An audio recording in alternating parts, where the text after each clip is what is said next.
Jennifer Kesey. A wet towel, fresh clothes laid out on the bed, and an empty condo. That was what Jennifer Kesey's parents found when they drove from Tampa to Orlando in January of 2006, after their daughter stopped answering her phone. Nearly 20 years later, no one knows what happened in the hours between. Kesey was 24, a finance manager and a recent graduate of the University of Central Florida, living in a condo near the mall at Millennia. She was settled, employed, and dating a man in Fort Lauderdale, with a Caribbean vacation behind her just days earlier. Nothing about her life suggested someone about to vanish. So what happened that night?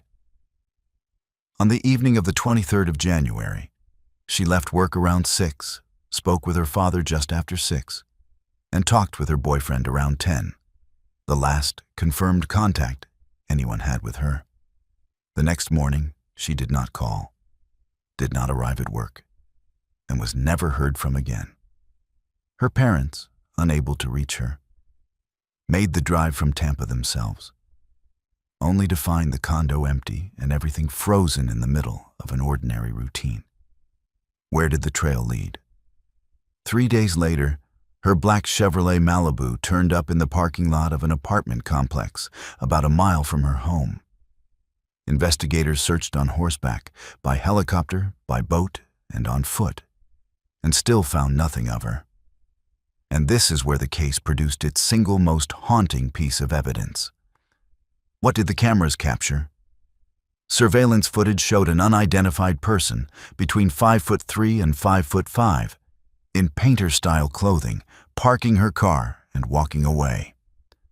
There was just one cruel problem. Every single frame was obstructed by the vertical bars of a fence, so the figure's face was never clearly seen. The one image that might have solved everything had been sliced into useless strips by a few inches of metal. Who could it have been? The dominant theory the family has long held points to construction workers at the still unfinished complex where Kesey lived. Men she had reportedly expressed concern about, and a possible link to trafficking. Her father has said he believes she was taken quickly out of the area, possibly even out of the country. For years, the case went nowhere. The family even sued the Orlando Police Department to force the release of the case file, and in late 2022, the state took over the investigation. The case had passed from city police to federal agents and back over the years, each handoff carrying the same weight of an unanswered question. And then, after nearly 2 decades, something finally moved. What changed? In May of 2025, state investigators announced they had reviewed thousands of pages, interviewed around 45 people, identified several persons of interest, and declared the case no longer cold. Months later came the most significant development of all. What was it? In October of 2025, the family announced that investigators had found genetic material within evidence that had never been tested before, and that the persons of interest list had been narrowed sharply to just a few individuals.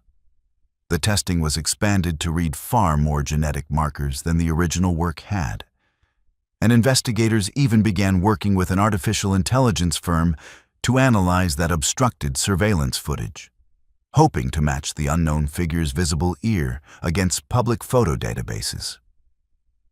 Is there an end in sight?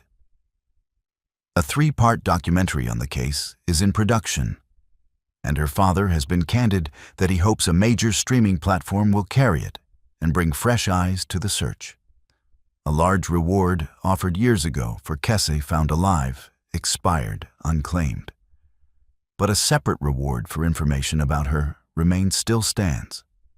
After 20 years of silence, the Kesey case is, for the first time, genuinely moving toward an answer, even if that answer has not yet arrived. Kesey was an ordinary young professional whose name few people knew before she vanished. The next case involved one of the most powerful and recognizable men in the country, and a disappearance that became part of American folklore. Jimmy Hoffa. He made one last phone call from a restaurant parking lot, asking where the men he was supposed to meet had gone. Then Jimmy Hoffa hung up, and one of the most famous people in America simply ceased to exist. It was the summer of 1975, and half a century later, his body has never been found. Hoffa was 62, the former president of the powerful Teamsters Union, a man who had spent time in prison and was fighting to reclaim his old position when he disappeared. He was one of the most recognizable figures in the country, which makes the completeness of his vanishing all the more astonishing. What happened that afternoon? On the 30th of July, Hoffa drove to a restaurant in suburban Detroit for a 2 o'clock meeting, supposedly with 2 organized crime figures. Around 2:15, he called his wife to say the men had not shown up, and he was last seen in the parking lot near a maroon car that had been borrowed that day by his foster son. After that, nothing. No body, no struggle witnessed, no confirmed sighting ever again. How hard did investigators look?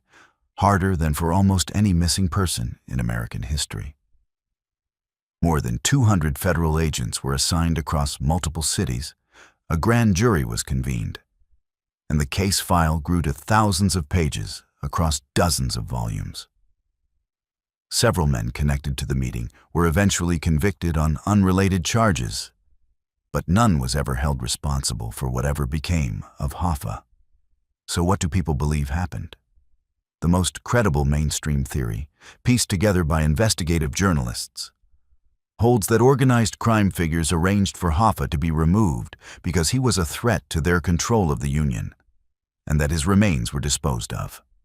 One account, drawn from a Senate committee witness, claimed his body was destroyed and scattered far from Michigan.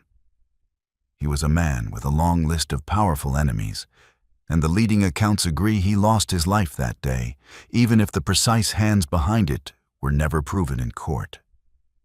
Where is he buried? That question has launched a parade of failed searches. Over the decades, investigators have dug beneath a stadium, examined the foundation of a major building, and chased a tip pointing to a spot under a baseball field.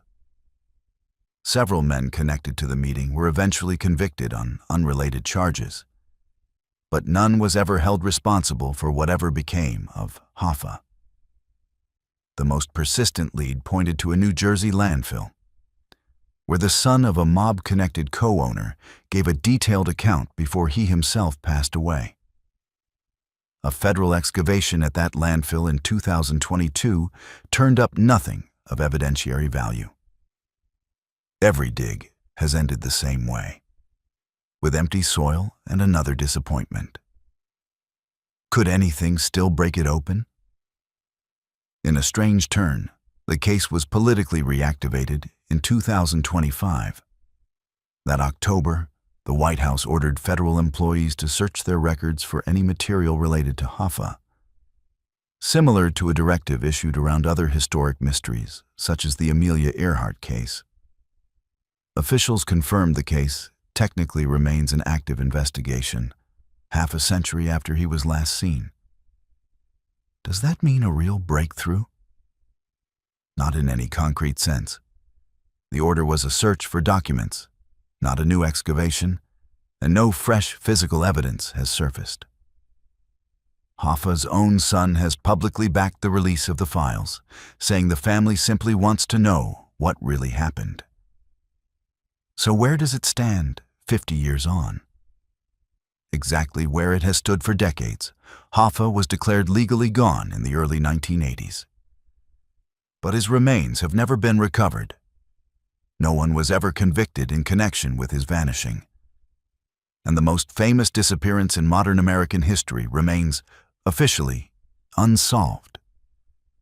Hoffa's vanishing came with an obvious list of people who wanted him gone. The next case would offer no such clarity. Only a young woman, a dark road, and a set of choices no one has ever fully explained. Maura Murray. She sent her professors an email explaining she would be away because a relative had passed away. The trouble was, no one in her family had. Hours later, in February of 2004, Maura Murray crashed her car on a rural New Hampshire road, spoke briefly to a passerby, and then walked into the winter night and was never seen again. Murray was 21, a nursing student and gifted athlete who had previously attended West Point before transferring to her university. On paper, she was driven and accomplished, with a serious boyfriend serving in the military. But the days before her disappearance were anything but calm. What had she been doing? In the week prior, she had broken down crying at her campus job after a phone call and had crashed her father's car days earlier, causing significant damage. Something had clearly been weighing on her, though no one has ever established exactly what. Then, on the 9th of February, she emailed her professors and supervisor claiming a relative had passed away when none had, bought a quantity of alcohol, and drove north for no destination anyone has ever confirmed. What happened on that road? Just after 7:30 that evening, a resident reported a car off the road. A local bus driver stopped and spoke with Murray, who declined help and said she had already called for assistance. When police arrived under 20 minutes later, her car was locked and empty.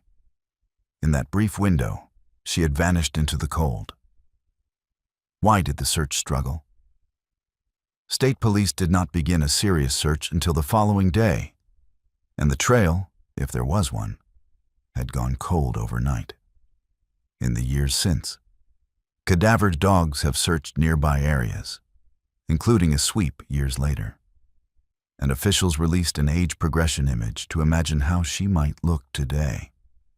Both her boyfriend and her father were investigated and cleared, which only widened the mystery rather than narrowing it. So what are the theories? Investigators and observers have long weighed three possibilities: that she fled an unraveling life on purpose, that she accepted a ride from the wrong person, or that she lost her way and succumbed to the elements in the woods. Her father has said for years that he believes she was taken and is no longer alive, pointing to a nearby home he has long viewed with suspicion, where he says cadaver dogs once showed interest. Each theory has its supporters, and none has ever been ruled out. Has anything new emerged? In 2025, a genuinely intriguing lead surfaced. A journalist reported that a fingerprint lifted from inside Murray's car had been matched to a former West Point cadet named Stephen Baldwin, whose prints entered a database after an unrelated arrest. The two had reportedly known each other at West Point. Who is he, and what came of it?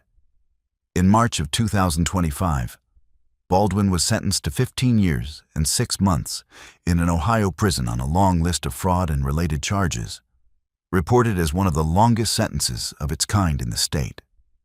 The journalist reported that Baldwin and Murray had been in a relationship at West Point, where he had acted as her advocate during a disciplinary review.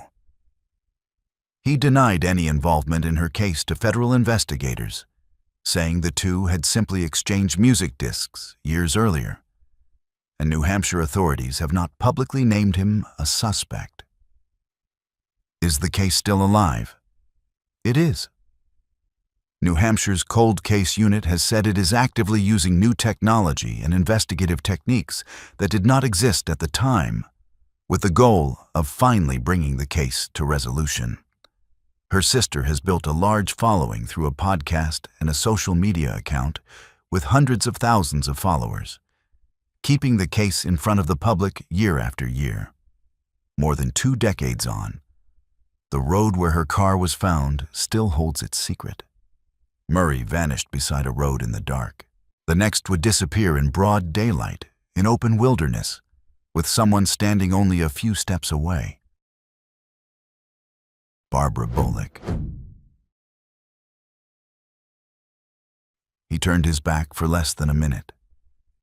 When he looked again, the woman who had been standing a few steps away at a scenic overlook was simply gone, with no sound, no struggle, and no trace.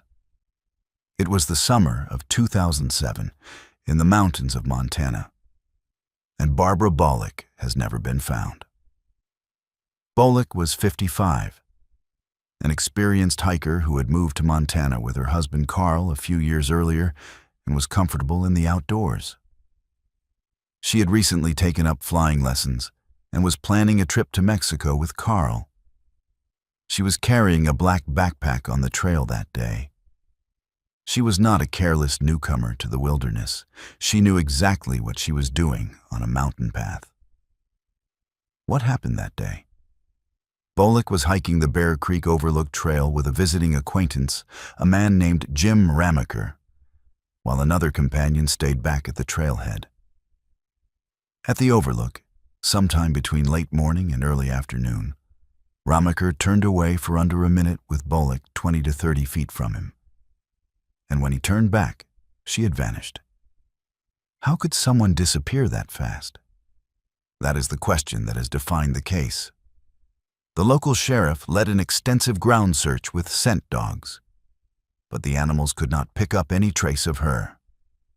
Teams combed the rugged terrain around the overlook, a landscape of steep slopes and dense timber, and came back with nothing. It was as if she had stepped off the edge of the world in the span of a held breath. Was there anyone else around? A construction crew confirmed that 2 young men with a dark, mixed-breed dog had been on the trail earlier that day, but had left before Bollock was reported missing. Neither man was ever located, despite a reward of $10,000 offered for information. Whether they had anything to do with her vanishing has never been established. Adding to the strangeness, the backpack she carried reportedly held a pistol, yet there was never any sign she had a chance to use it. What did her family believe? Her husband Carl was adamant that she would never have walked away from her life. Her wallet, her passport, and her dog were all left behind. Everything that anchored her to her ordinary world stayed exactly where it was. So what are the possibilities? Investigators have weighed an accidental fall, though Carl insisted his wife was afraid of heights and would not have ventured near a dangerous edge.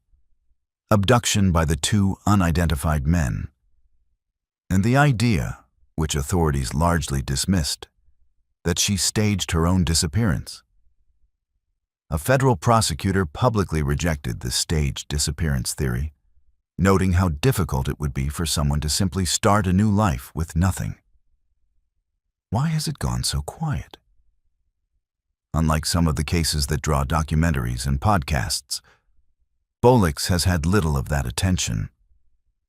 As of late 2025, it remained an open but leadless investigation, with no new evidence, no named persons of interest, and no fresh searches announced. Investigators still list contact numbers for tips, but the leads have long since dried up. The companion who was with her cooperated fully and was never considered a suspect, which only deepens the puzzle, because it means the last person to see her had no apparent reason to harm her. What makes this one so unsettling? It is the sheer ordinariness of the setting. A daytime hike, a familiar landscape, a trusted companion a few feet away, and a clear summer sky. There was no obvious danger and no obvious culprit, and yet a capable, careful woman vanished in under 60 seconds and has not been seen since. Her husband never wavered in insisting she would not have walked away from the life they shared. Nearly 2 decades later, the trail in the Bitterroot Mountains offers nothing but silence and an empty overlook. Bollock disappeared far from any crowd, with almost no one watching. The next case involved a man watched by millions, whose vanishing became one of the enduring mysteries in music. Richie Edwards. He checked out of a London hotel at dawn, leaving a packed suitcase sitting on the bed. Then Richie Edwards, the lyricist of one of Britain's most acclaimed rock bands, drove home, dropped off his passport, and disappeared so completely that the courts would not formally accept his fate for more than a decade. It was the winter of 1995.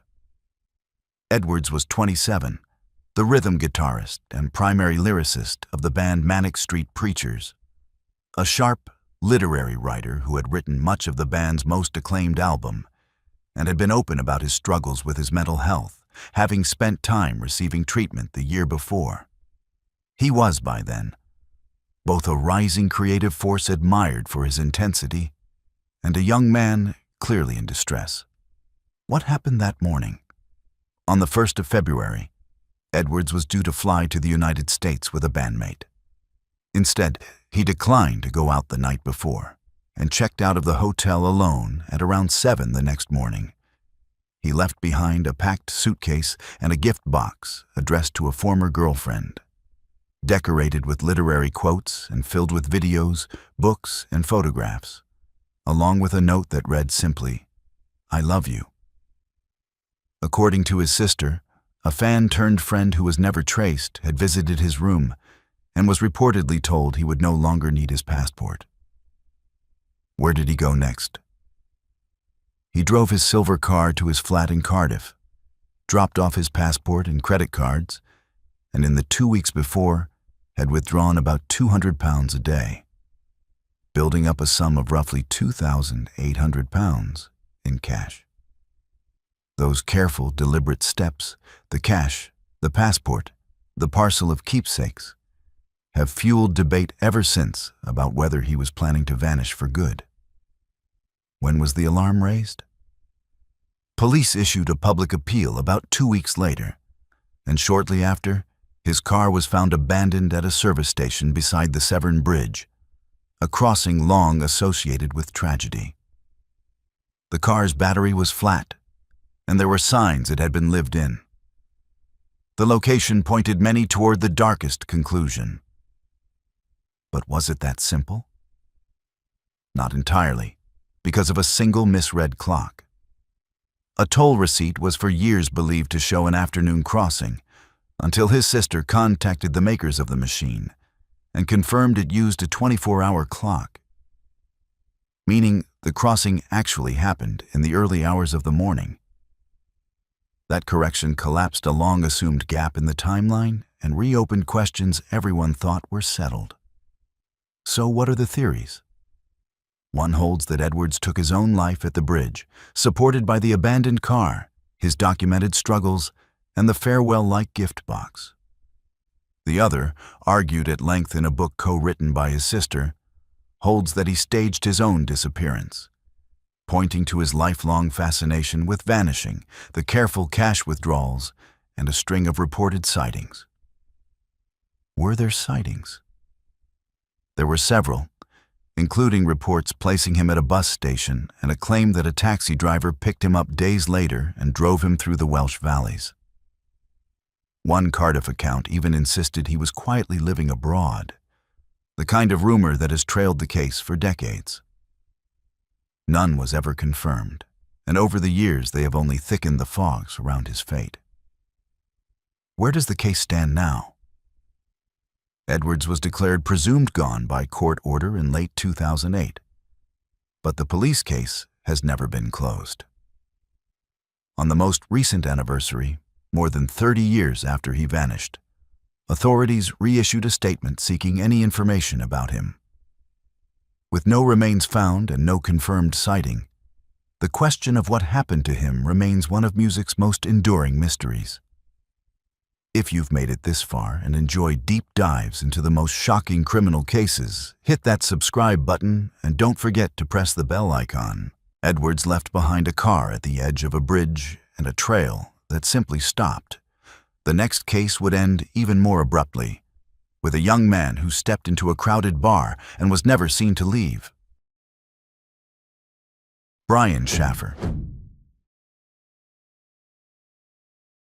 He walked into a bar and, as far as any camera could ever prove, never walked out. In the spring of 2006, In Columbus, Ohio, a young medical student named Brian Schaffer stepped through the entrance of a busy campus saloon, and the security footage that should have shown him leaving simply never did. Schaffer was 27, a second-year medical student whose mother had passed away only 3 weeks earlier, and who was widely expected to propose to his girlfriend on an upcoming trip. It was the start of spring break, and he had every reason to be looking ahead, not vanishing. What happened that night? He had dinner with his father at a steakhouse, then met a friend and went bar hopping through the district before ending up at a bar on the second floor of a campus complex around 1 in the morning. A third friend had driven the group back to the area. Cameras recorded the group riding an escalator up to the bar's entrance, and around 2 in the morning, footage caught Schaffer chatting briefly with 2 women outside before he turned and walked back toward the bar, off camera. That is the last confirmed image of him anywhere. How could he not be seen leaving? This is the heart of the mystery. The bar had no other publicly accessible exits aside from a service door that opened onto a construction site, and cameras covered the main entrance. Yet Schaffer was never recorded coming back down. His friends waited around closing time, assumed he had gone home, and only realized something was wrong when he missed his flight and was reported missing days later. For a man to step into a monitored space and never appear leaving it defies easy explanation. Who were the people with him? The 2 friends who were out with him cooperated, but one of them refused a polygraph and brought in a lawyer, while the others passed theirs. Schaffer's own brother has openly said he believes that friend knows something he has never shared. Whether that is suspicion born of grief or genuine lead has never been resolved. Was there ever a digital trace? One strange one. Months later, calls to Schaffer's phone reportedly rang several times, pinging a cell tower miles from the bar before going to voicemail, though the phone company attributed it to a glitch. It was the kind of detail that gave his family hope and then took it away again. So what are the theories? Investigators and observers have weighed 3 possibilities. Foul play near that unmonitored service door and the construction site beyond it. A voluntary walkaway by a grieving young man who had spoken of wanting a simpler life. Or that he came to harm by his own hand. A retired federal agent has leaned toward the walkaway theory, while others find it impossible to believe a settled student would abandon everything without a trace. Were there ever sightings? A photo of a man in Tijuana who resembled Schaffer circulated in 2019, but was ruled out by facial recognition analysis, and officials later released an age progression image imagining him in middle age. None of it led anywhere. Adding to the family's grief, his father lost his life in 2008 when a tree branch fell during a windstorm, never learning what became of his son. Where does the case stand now? Columbus police say it is periodically reviewed but has no new updates, and the 20th anniversary passed in 2026. When the old surveillance footage recirculated on social media, it briefly revived public interest, but produced no new evidence. A local newspaper investigation even documented how badly understaffed the city's missing persons unit had become, handling thousands of cases with a handful of detectives. 2 decades later, the question remains as airtight as the building he disappeared inside. A young man walked in, and no one ever saw him walk out. Schaffer vanished in a crowded building in the heart of a city. The next case moved to a remote cabin in Alaska, where the only ones home were 2 children. Scott and Amy Fandel. A pot of water boiling on the stove, an open package of macaroni beside it, and a cabin gone completely dark. That was the scene a mother and her sister returned to late one night in Alaska in the autumn of 1978, and the 2 children who should have been inside were simply gone. Scott and Amy Fandel lived with their mother, Margaret, in a small cabin off a rural road on the Kenai Peninsula, half a mile from the highway. Notably, the front door lock did not work, leaving the home effectively open to anyone who tried it. What happened that night? On a Monday evening, Margaret, her visiting sister, and the children went out to a local bar and restaurant. Around 10, the women dropped the children back home and returned to the bar. The children spent time with the next-door neighbors, the Lupton family, before being sent home late in the evening for being too loud. And a neighbor passing by around 1:45 noticed the lights were on inside. That ordinary detail, lights glowing in a cabin window, is the last sign that the children were still there. When did anyone realize they were gone? Not until it was far too late. Margaret and her sister returned in the early hours to find the cabin dark, which was unusual because the children were afraid of the dark, and a pot of water boiling on the stove suggested someone had been interrupted while making a snack. Assuming the children had gone to sleep at the neighbor's house, the women went to bed, and only the next day, when the neighbor's kids came by asking for them, were the police called. What did investigators find? Very little, and what they did find only deepened the mystery. Shell casings were later discovered outside the cabin, their origin never explained, and Margaret's phone was tapped during the investigation. The children had left behind no clear trail and no obvious sign of where they had gone. Who came under scrutiny? The children's stepfather, who had moved away to another state earlier that year, flew back to Alaska to help and was eventually cleared by investigators. Years later, a woman connected to him allegedly tried to extract a sum of money from a relative in exchange for revealing what had happened to the children. But the demand was judged to be empty. It was the kind of cruel false hope that has surfaced again and again in the decades since. So what are the leading theories? Several have circulated over the decades. That a stranger overheard at the bar that the children would be home alone and took them. That 2 carnival workers, whose dark sedan was reportedly seen speeding from near the cabin, were involved. Or that someone closer to the family was responsible. The carnival workers said they had only been passing by, and none of the theories was ever proven. Were there ever leads elsewhere? A few. In the 1980s, a retired trooper flew to Arizona to investigate 2 children who resembled them. But that lead went nowhere. And 2 unidentified bodies found in California were tested and conclusively excluded. Each hope rose, then collapsed.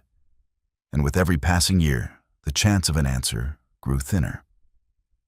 What became of the family in the case? Margaret eventually moved away after the community turned against her, and the cabin itself burned down years later, erasing the scene entirely. Today the case is effectively dormant, with no public developments, only age progression images imagining the siblings as adults well into middle age. There has been no documentary, no podcast revival, and no renewed search. Nearly half a century later, 2 children remain missing from a cabin that no longer exists, with nothing left behind but a boiling pot and an open door. This case unfolded in the isolation of the Alaskan wilderness. The next played out in a bustling Atlanta shopping center and centered on a young woman who had been married only weeks. Mary Shotwell Little. Married only 6 weeks, she said a casual "see you" to a co-worker in a parking lot one autumn evening in 1965 and walked toward her car. Mary Shotwell Little never reached work the next morning, and the trail she left behind is one of the strangest in Atlanta's history. Little was 25, a bank secretary who had moved to Atlanta a few years earlier and had married a bank examiner just weeks before she vanished. In the weeks leading up to that night, co-workers said she had received flowers from a secret admirer and a series of terse, unsettling phone calls. Something, or someone, had been circling her before she disappeared. What happened that evening? With her husband away on business, Little shopped and had dinner with a coworker at a shopping center, and the two parted around 8, with Little walking toward her car after a casual goodbye. She did not arrive at work the following morning, and the search for her began. What did they find? Her car and a scene that made no sense. Her vehicle was discovered in the shopping center parking lot around midday the next day, apparently moved into a spot in broad daylight after an earlier sweep of the lot had failed to find it there at all. Inside were smears of blood, her clothing folded neatly, lipstick markings, and most bizarrely, the car carried a stolen license plate from another state, while her own plate had been removed. Someone had returned the car deliberately, in daylight, and dressed the scene with details no ordinary abduction would explain. How far had the car traveled? Hardly at all, and yet the next clue was hundreds of miles away. Using the odometer and her husband's mileage records, an FBI agent calculated the car had been driven only about 41 unaccounted for miles. Yet the next morning, her gasoline credit card was used at a station in Charlotte, and 12 hours later at another in Raleigh, the receipts bearing her signature. Did anyone see her? Chillingly, yes. Attendants at both stations recalled a woman matching her description who appeared injured and was accompanied by 1 or 2 unshaven men who seemed to be controlling her, and the woman did not ask for help. She signed the receipts in her married name, calm enough to write it out. Yet she said nothing and made no move to escape. It is the closest thing the case has to a living glimpse of her, and it raises far more questions than it answers. Who was investigated? Her husband faced scrutiny, partly because some of her friends disliked him and he repeatedly declined to take a polygraph. But he had a solid out-of-town alibi and was never charged. A separate scandal investigation at her bank was examined and ruled out. Adding an eerie layer, about 18 months later, another young woman who had held the same job at the same bank lost her life in Atlanta. And whether the two cases are connected has been debated for decades. Police dismissed the link as coincidence, but it has never stopped haunting the case. Is there any hope of resolution? Most of the original evidence is gone. The physical evidence has been lost over the decades, and only a several hundred-page case file survives. But the case has found new life on screen. A documentary titled The Vanishing premiered on the 60th anniversary in November of 2025, drawing on previously unseen files and pointing to new leads, with a streaming release set for early 2026. A popular podcast also revisited the case in late 2025. 60 years on, a young newlywed remains missing. Last glimpsed at a gas station far from home, surrounded by strangers, saying nothing. Little vanished on solid ground, her car left behind to be found. The next would disappear from a ship in the middle of the sea, where there was nowhere obvious to go. Amy Lynn Bradley. At dawn, her brother saw her sitting on the balcony of their cruise cabin. By 6 in the morning, she was gone, leaving behind her sandals, her cigarettes, and her room key.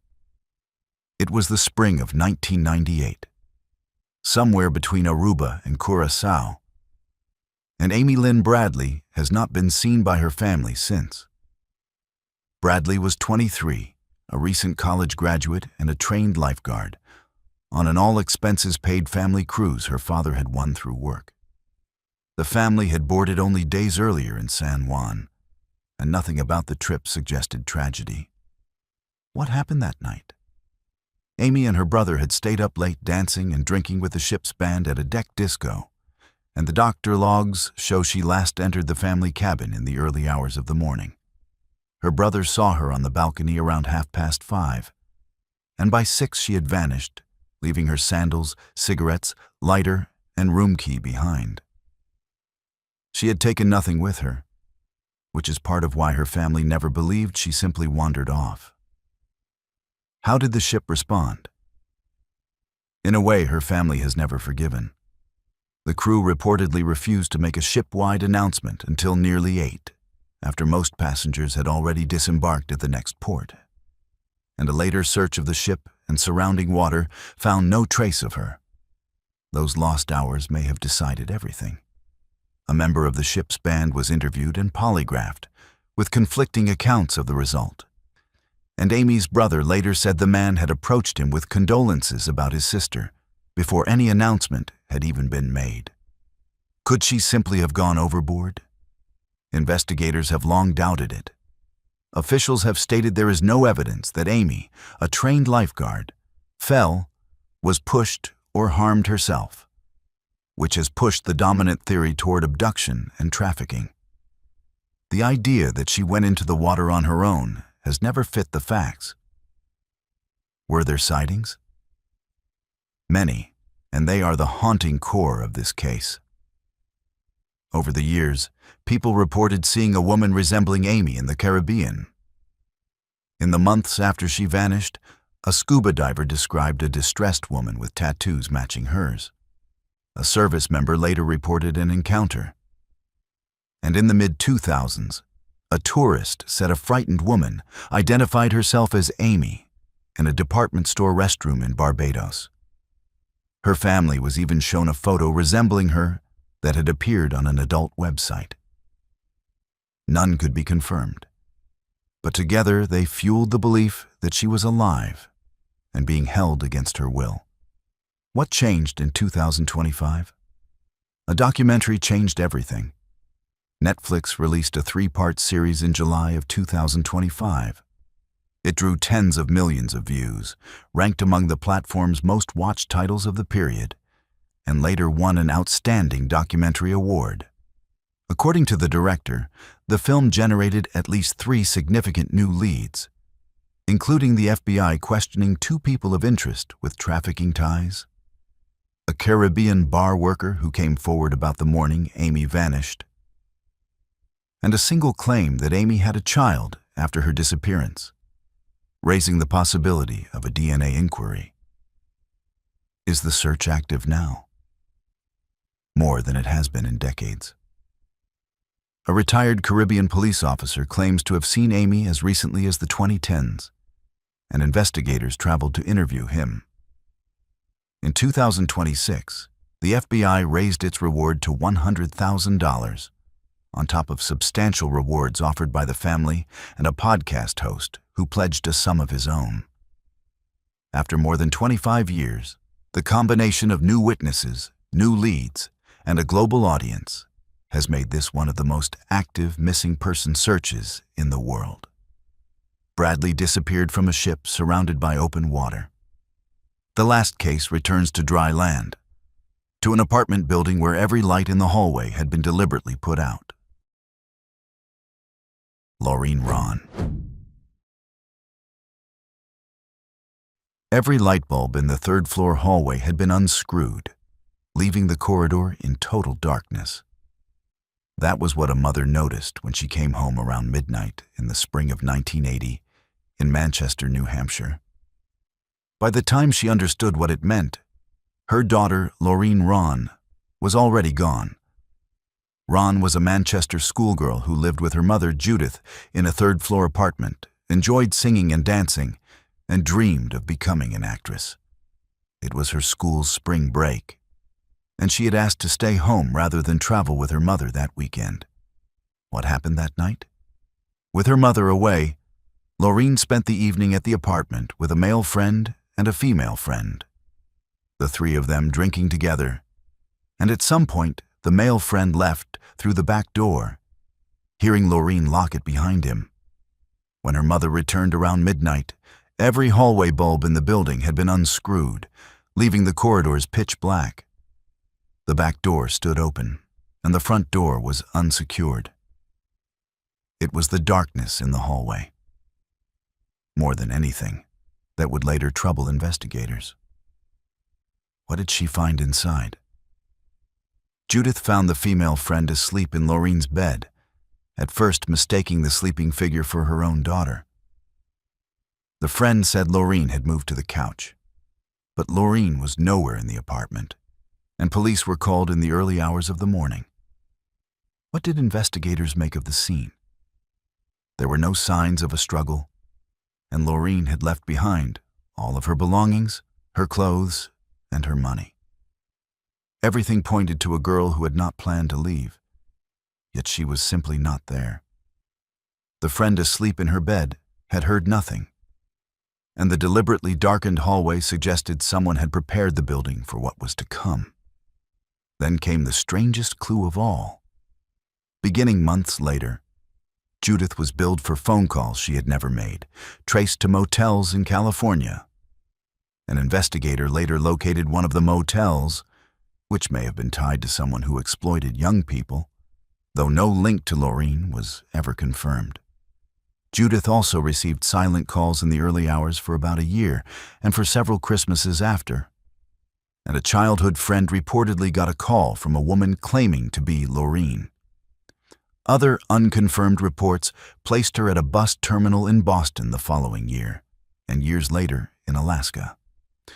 None of it ever amounted to a confirmed sighting, but each thread hinted that she might not have simply vanished into nothing. So, what are the theories? 3 dominate: that she was taken, supported by those deliberately unscrewed hallway bulbs that authorities now suspect were meant to conceal an abduction in the dark; that she left willingly with someone she knew, intending to return; or that she fell victim to exploitation, supported by those suspicious out-of-state phone charges. Investigators have also tentatively weighed possible links to other young people who went missing in the region around the same time. Is the case moving now? For the first time in years, yes.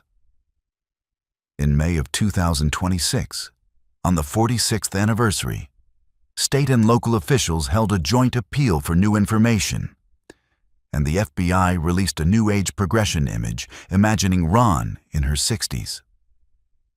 The Cold Case Unit said it is performing advanced DNA testing on existing physical evidence, and specifically asked former neighbors of the building and former classmates to come forward, noting that loyalties and relationships can change over 4 decades.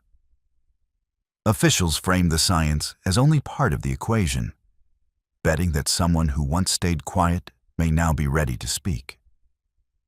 More than 45 years after a hallway was plunged into darkness, the people who know the truth may at last be reachable.